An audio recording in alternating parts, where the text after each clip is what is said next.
பயப்படாதே. Praise the Lord.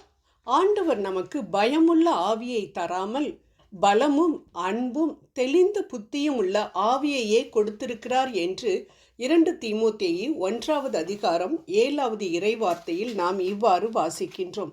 அரசன் ஆனாலும், ஆண்டி ஆனாலும், ஏழை ஆனாலும், பணக்காரன் ஆனாலும், சிறுவன் ஆனாலும், முதியவர் ஆனாலும் இந்த பயம் இல்லாத மனிதர்களே இருக்கவே முடியாது. ஆம், அந்த அளவிற்கு பயம் மனிதர்களை ஆட்டி படைத்து கொண்டிருக்கின்றது. பாதாளத்தில் ஒரு நாள் சாத்தானுடைய கூட்டம் தலைமையில் ஒரு பிசாசுகளுடைய கூட்டம் நடைபெறுகின்றது.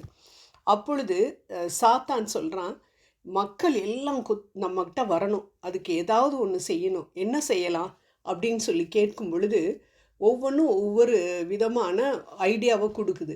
அப்போ ஒரு குட்டி பிசாசு எந்திரிச்சு சொல்லுது, நம்ம ஒன்றுமே செய்ய வேண்டாம், ஒரே ஒரு சின்ன ஒரு காரியம், எல்லாருடைய மனசுலையும் போய் பயன்ற அந்த விதையை மட்டும் நம்ம விதைச்சிட்டு வந்துட்டு நம்ம ஜாலியாக நம்ம ரெஸ்ட் எடுக்கலாம், பிரச்சனையே இல்லை, எல்லாரும் தன்னை போல் கூட்டம் கூட்டமாக நம்ம இடத்துக்கு வந்துடுவாங்க என்று சொன்னதாம். இது உண்மை அன்பானவர்களே.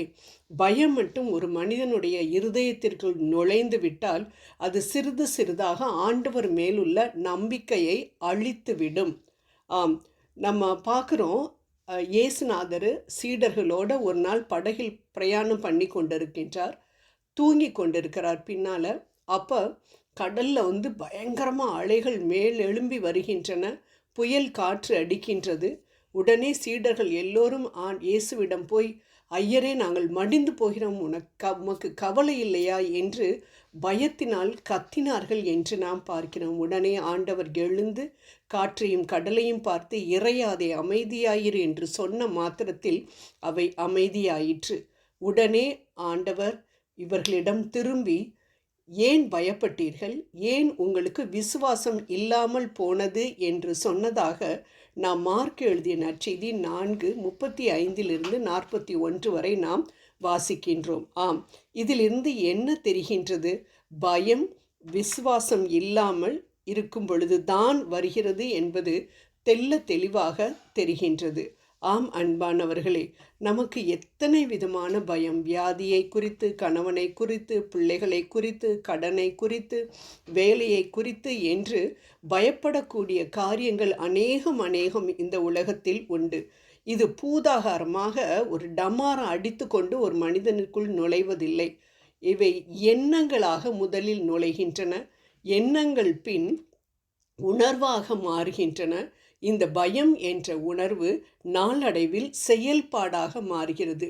என்ன செய்கிறோம், ஏது செய்கிறோம், எப்படி செய்கிறோம் என்பதே தெரியாமல், புத்தி இல்லாமல் அநேக காரியங்களை செய்ய வைக்கின்றது, தைரியத்தை எடுத்து விடுகின்றது என்றும் நாம் பார்க்கின்றோம். கடைசியில் அநேகரை தற்கொலை செய்யக்கூடிய அளவிற்கு இழுத்து கொண்டு போகக்கூடிய உயிர்கொல்லி நோய் இது. எவ்வாறு ஒரு நோய் இருந்தது என்றால் அதற்கான மருந்தை தவறாமல் நாம் உட்கொள்ளுகின்றோமோ, அதே போல இந்த பயம் என்ற நோயை நீக்க கட்டாயம் மருந்து தேவை என்றுதான் சொல்லப்பட்டிருக்கிறது. அந்த மருந்து என்ன என்று பார்த்தோம் என்றால் இறை வார்த்தை. பயப்படாதே, நான் உன்னோடு இருக்கிறேன் என்று சொல்லக்கூடிய ஆண்டவர் என்னோடு இருக்கின்றார், அதனால் எதை குறித்தும் நான் பயப்பட மாட்டேன் என்று அந்த இறை வார்த்தைகளை திரும்ப திரும்ப நாம் சொல்லிக்கொண்டே இருக்கும் பொழுது பயம் இருந்த இடம் தெரியாமல் போய்விடும் என்பதுதான் விவிலிய உண்மை அன்பானவர்களே. ஆம், ஆண்டவர் தாவீது சொல்கிறார் சங்கீதம் 23:4, மரண இருளின் பள்ளத்தாக்கில் நடந்தாலும் பொல்லாப்புக்கு பயப்படேன் என்று.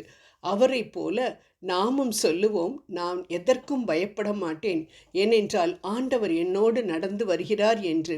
பயப்படாதே, மோசேயுடன் இருந்தது போல நானும் உன்னோடு இருப்பேன் என்று யோசுவாவிடம் சொன்ன ஆண்டவர் இன்றும் உயிர் வாழ்ந்து கொண்டிருக்கின்றார். நம்மை பார்த்தும் இதே வார்த்தைகளை சொல்கிறார். இதை மட்டும் நாம் நம்புவோம், நிச்சயம் வெற்றி பெறுவோம். ஜெபம் செய்வோம்.